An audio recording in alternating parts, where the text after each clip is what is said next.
Hey people, Tammy here. All right, let's talk about stories again and about content, right? How do we figure out what to post? We want to make sure that you're showing your personality, your face, who are you, your expressions, your values, what do you stand for, right? You could also show people your transformation. Where were you before and why are you, or where are you now? How did that look like? If it's fitness, it has more to do with the body.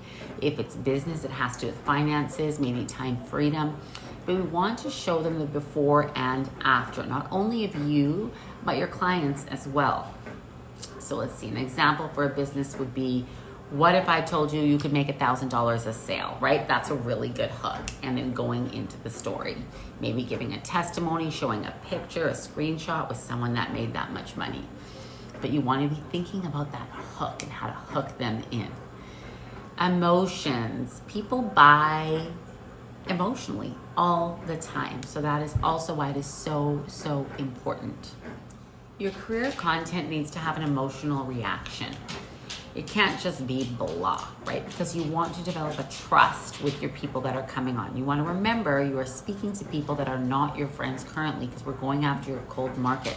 So I want you to think about that. They need to know you, to trust you. Anybody that you're friends with now, that took some time to learn that, right? So that's what you're doing, but you're doing it on social media. They need to believe in the results that not only you got, but that people are getting on your team as well. So you need to show them that. You need to invite them in on the journey. The more authentic you can be, the better.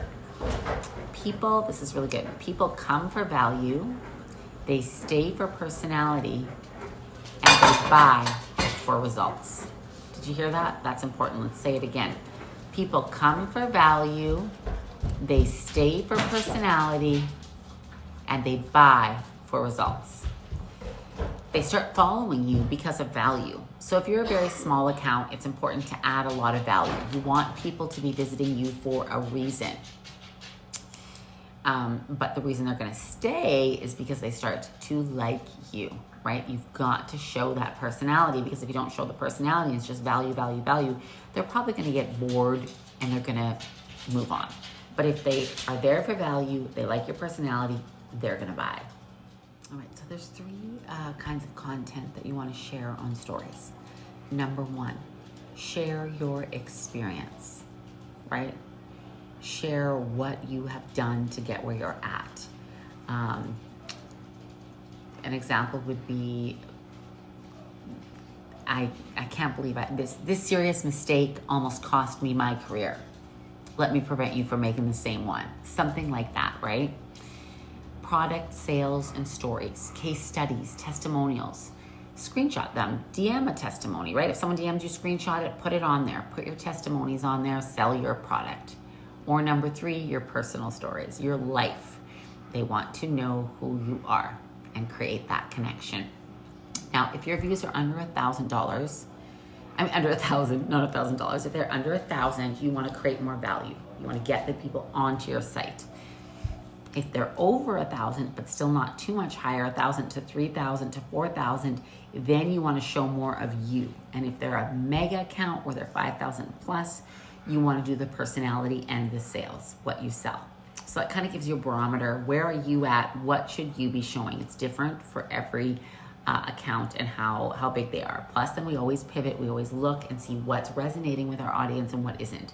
That's one of the most important things, is to assess where you're at with someone else weekly to know how you should change. Guys, this is important. Always take a day off stories. Did you know that when you do that, when you start posting again, your views will go up? Never post more than 12 stories a day, right? And divide them into 2 and 3 stories at a time. Just a quick little reminder there.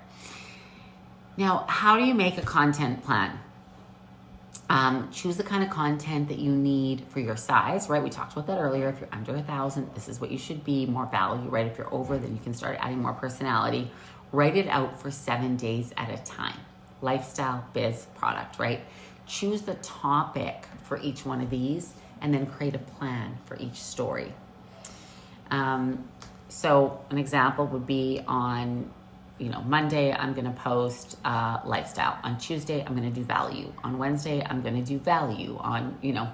And that's how you're gonna do it. And then you will pick little hooks or ideas to go alongside them. So it'll give you the ideas of what to post. And if you can see it mapped out like that nicely and clearly, it's gonna have a great variety, and then you're gonna be able to assess it at the end of every week and go, what's working, what's not. Let's look at our stats. Let's see where I'm at. Are my views going up? Are they going down? What are people watching? What are they engaging in? And then that's what we need to do more of.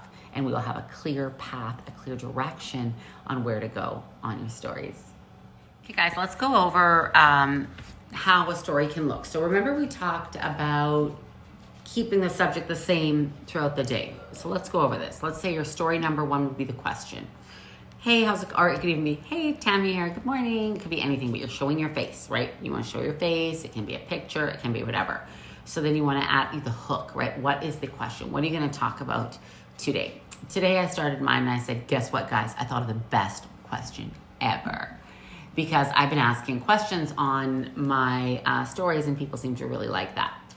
Number 2, answer the question. What is happening? Well, I just thought of this great question. I want to ask you what you think about aging and Botox. That was my question today. Number 3, you answer the question. I don't always say what I think until later, but you can say what you think, what your opinion is. I'm curious what other people think. Then what I do is I take screenshots of people's answers and then they post them on the stories, and it creates a lot of buzz. Think about these things. Answer number 4, what do these feelings evoke? So I might go on there and reply and go, I can't believe this person said this is crazy. Or I'll put their thing on there and I'll put it across what I think, just words across. And I pick fun music to go along with it. Answer the question, what thoughts does it brings up? And then your conclusion, plan for the future. Where is your call to action?